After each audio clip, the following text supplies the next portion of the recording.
Bonjour à tous et bienvenue dans une nouvelle vidéo du musée du Touquet Paris-Plage. Alors aujourd'hui, une vidéo autour d'une histoire, c'est la première de la semaine.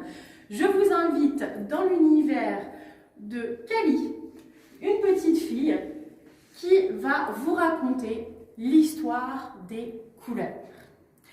Alors, on est au tout début de la journée. On entend la petite Cali qui se réveille.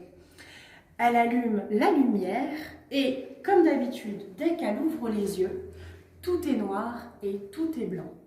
Elle a beau regarder par la fenêtre, elle a beau regarder dans sa chambre, elle peut regarder aussi ses draps et autres. Tout est noir et tout est blanc. Aucune couleur. Et comme tous les jours, elle pousse un énorme soupir. Et oui, encore une fois, un jour en noir, un jour en blanc. Elle n'en peut plus. Elle se lève, elle arrive en bas, elle dit bonjour à sa maman, à ses frères, ses sœurs, sa famille. Et encore un soupir. Tout est noir et tout est blanc. Est-ce qu'on n'a pas forcément envie de goûter, de déjeuner quand tout est noir et tout est blanc? Rien ne donne vraiment envie. Elle soupire et elle sort de chez elle. Elle va prendre un peu l'air et encore une fois, autour d'elle, tout est noir et tout est blanc. Elle avance un peu, elle vous rencontre des voisins. Alors, ces voisins lui font presque peur. Ils ont des grandes têtes toutes blanches, toutes grises, des grands yeux noirs, car eux aussi soupirent, ils en ont assez du noir et du blanc.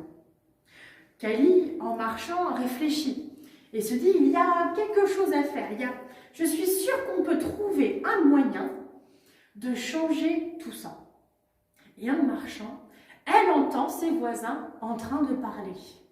Et entend dans l'oreille, elle entend comme quoi un aventurier vivrait dans le coin et aurait plein de choses un peu étranges chez lui.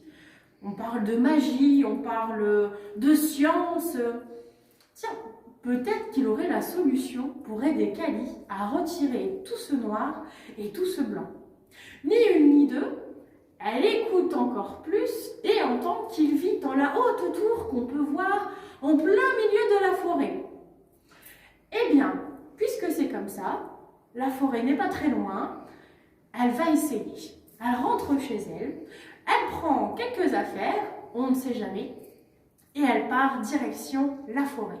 Elle avance, elle avance, elle avance. Et au bout d'un moment, elle a presque l'impression d'être perdue. Tous les arbres se ressemblent, tout est noir et tout est blanc. Ça commence à être presque effrayant pour elle. Elle se dépêche, elle se dépêche, elle se dépêche. Puis soudain, elle ne fait pas attention et bim, ouch! Elle se prend une porte en plein dans le front. Quand elle lève la tête, elle voit s'élever face à elle une énorme tour, une immense tour. Mais c'est là, ça doit être là que vit cet étrange monsieur dont tout le monde parle. Elle toque, pas de réponse. Elle réessaie, toujours pas de réponse. Au moment où elle s'apprête à retoquer, la porte s'ouvre. Ah, pour elle, c'est une invitation à rentrer. Hop, elle rentre dans la tour et là, des marches et des marches et des marches. Allez, on prend son courage et on monte. Et elle commence à monter. Alors elle a dans l'espoir au début de compter les marches, mais il y en a beaucoup trop. Une fois qu'elle arrive tout en haut des marches,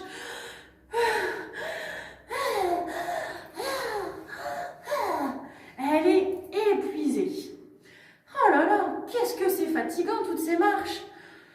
Elle regarde autour d'elle et elle voit plein d'objets très étranges qu'elle n'a jamais vus et dont elle ne sait même pas d'où ça vient.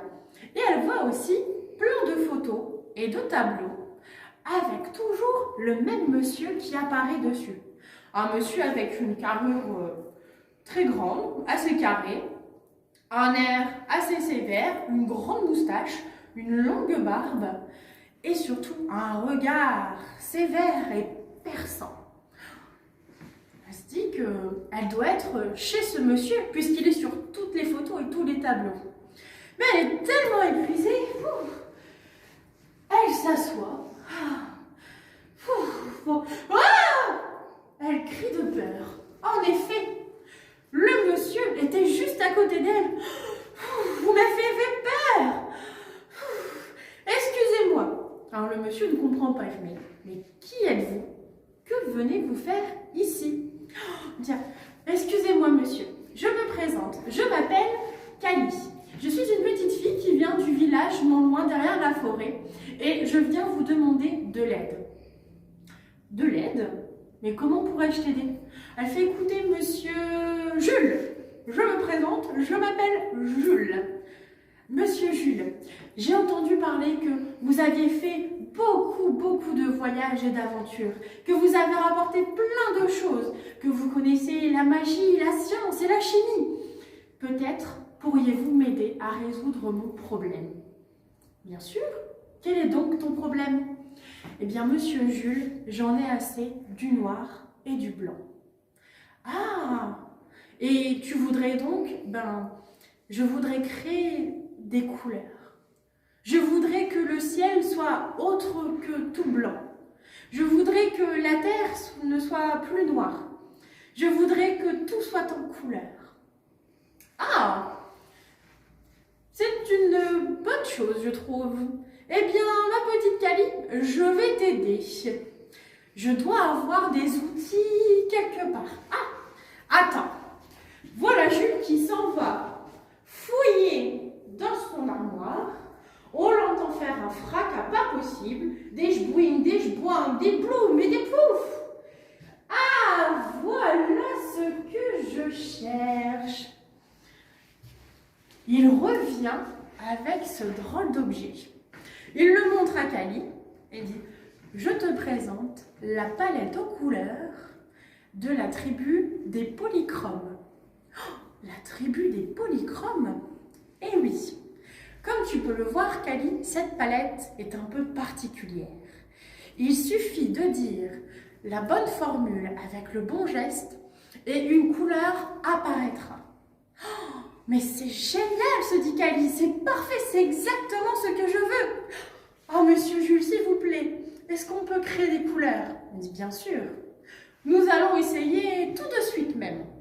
Kali, éloigne-toi un petit peu. Hop, elle se recule. Et voilà que notre ami Jules se prépare. Il prend la palette bien en main et regardez bien. Couleur, couleur, couleur. Et d'un seul coup, bam! Qu'est-ce qui peut bien se passer après cette explosion? Je vous donne rendez-vous demain à 11 h pour le savoir.